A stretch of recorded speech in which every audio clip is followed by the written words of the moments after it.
What's going on, guys? Mama Jackalman Games here with Rashad, and we are going to be giving you a deck profile of the, post-rotation? Yep, post-rotation eternatus. So, let's get into the deck. Alright, so starters, we'll get on with the Pokemon. We are running, of course, 4 of the eternatus V. Flipping around for me. And he has an attack for 1 energy. It does 30 damage. It allows you to accelerate a dark energy to your bench Pokemon, which if you're going second actually can be really nice. His second attack you more than likely won't ever use is Dynamax Cannon. For 4 energy, you get to do an extra 120 damage to a vmax Pokemon for a total of 240 damage. They don't seem too bad. Of course, you want to Eternatus VMAX, which is your real damage dealer of the deck. This card is really good. So his ability allows you to play up to 8 Pokemon down on your bench as long as they're all dark Pokemon. And then his attack, Dread End, does a total of 30 damage for each Pokemon you control. So a maximum of 270 damage once your bench is set up. It's broken, y'all. It's 340 HP, it's a wall, and you take really knockouts 2 hits on like anything in the game. This is really good.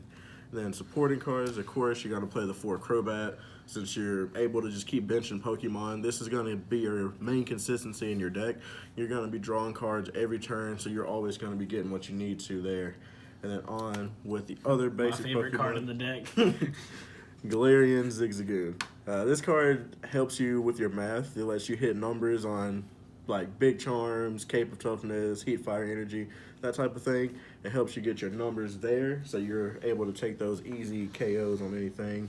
Then the last 2 Pokemon that I play specifically in my build are 2 different Hoopas. We play the Assault Gate Hoopa because switch it up for 1 energy, doing 90, can clean up some knockouts off your Eternatus because 270 is nothing to scoff at, and that pretty much puts anything in the 90 range coupled with the Zigzagoon.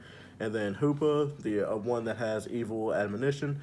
For 1 energy of any color, you get to do 10 damage plus 20 for each Pokemon with an ability down. So that also helps you clean up games for 1 energy when you're in the late game with a lot of other Pokemon. It seems pretty clean cut. Like, have you thought about playing anything else, or wanted to test anything else, or do you think it's just kind of almost perfect as is? I kind of think it's really perfect at these numbers. I did want to test the Weavile GX build for a little bit, and I saw a little bit of gameplay on that. And the Weavile GX build just kind of seemed like it wasn't necessary. Like, your big Eternatus is attacking for 2. Never really felt like I wanted to move my energy around on anything. I felt like the energy was always there with the build that I play. So I think I'm going to stick to this version, but I may test a couple other versions out later. Then we get on to the supporter cards. We run 4 bosses orders because this boss and a lot of things. I'm about to say, a lot of people are playing like 2 or 3. Like, why did you choose 4? I chose 4 because I feel like in this deck specifically, this is a supporter that you really want to see. You don't necessarily need to Marnie, you don't necessarily need to research at some points in the game, because once you've got 2 Eternatus set up with 2 energy on them, and you're crow-patting every turn. You're drawing cards every turn. So this is just like really solid. It lets you pick up if you're playing against some tag teams. I don't think any tag team has more than 270 HP. So with a full setup bench, you just get to chase down 3 prizes constantly. The only one off the top of my head would be ADP as 280. Yeah, but you have a Zigzagoon, and you're just like the 1 extra damage there. So there's that. I'm about to say, if you're doing 270, you've played goons on the board already. Yeah. So. And then we do have the 4 research because sometimes you do need additional cards, and that's pretty standard. Now, I am only playing 3 Marnie and not 4 because I am playing some other supporters in my build that most people might not run. I'm playing 2 Piers for consistency. This guarantees me an energy, and then if I miss my VMAX or I need a couple more cards, but I don't have another supporter, this is a Crobat and energy, VMAX and energy. If you're just 10 short, this is a Zigzagoon and energy. It's literally the entire deck. So I feel like that was really solid. I was going to say, every time that we played this card, it never felt bad, and it always felt like it was like, okay, I go get a Crobat or I go get a VMAX, and I have my energy that I play that we'll see. This card was literally always nuts. amazing in testing. It was never drew it and it was bad. This one is a tech of my choice. In case you go up against Crushing Hammer matchup or any energy denial decks, it's just a one of that I play to get you some energy out of your discard to your VMAX. You do lose your hand, but when you're rosing for 270 damage onto your VMAX because you just got there with your energy out of the discard, then it doesn't feel as bad because you're likely taking a knockout with that. And then Or yeah, basically going for game at that point. So it came up once or twice, but I ended up not actually needing it. It's just there. If you want to use the list and replace it, it's definitely an easily replaceable card. Then we get on to the items. Of course, with the 8 bench space, we're going to be playing 4 quick ball.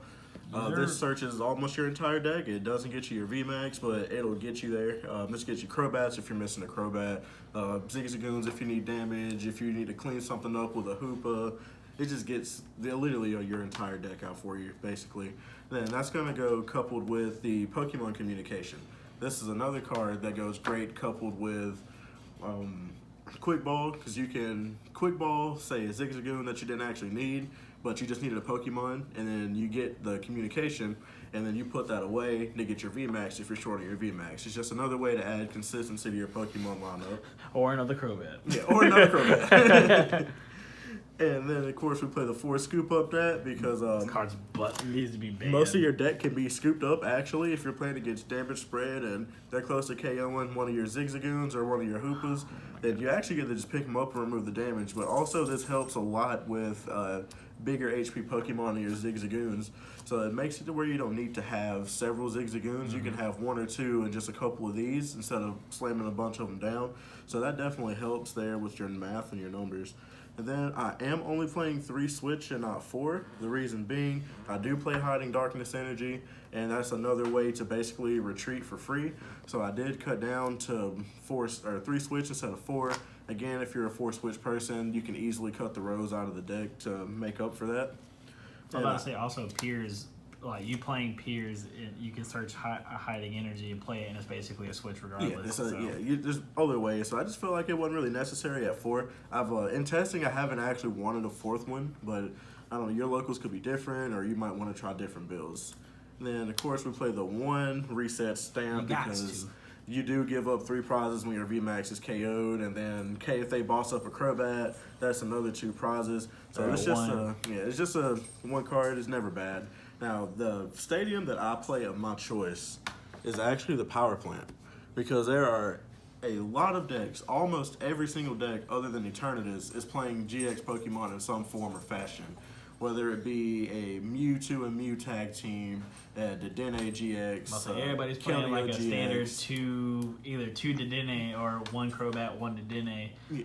But still, like that Dedenne extension, it's still... Yeah, so this is has been amazing in testing so far, shutting down decks like Mad Party, other decks of that nature that need to discard their hand to get more cards.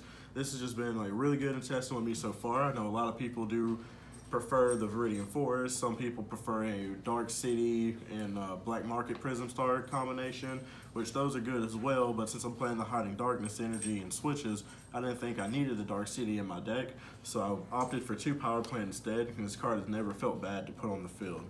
I do play a grand total of 11 energy in my list, because Piers does search energy, so we play 5 regular Darkness Energy, 3 Hiding Darkness Energy, and 3 Capture Energy.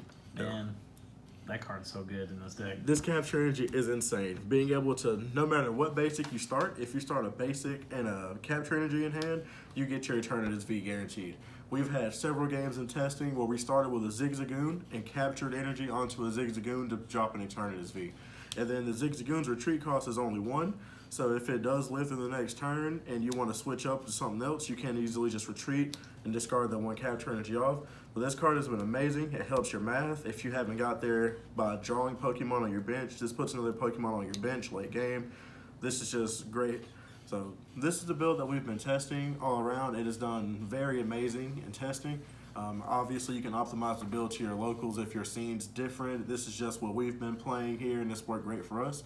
And I appreciate you guys for watching. Appreciate it, guys. Peace.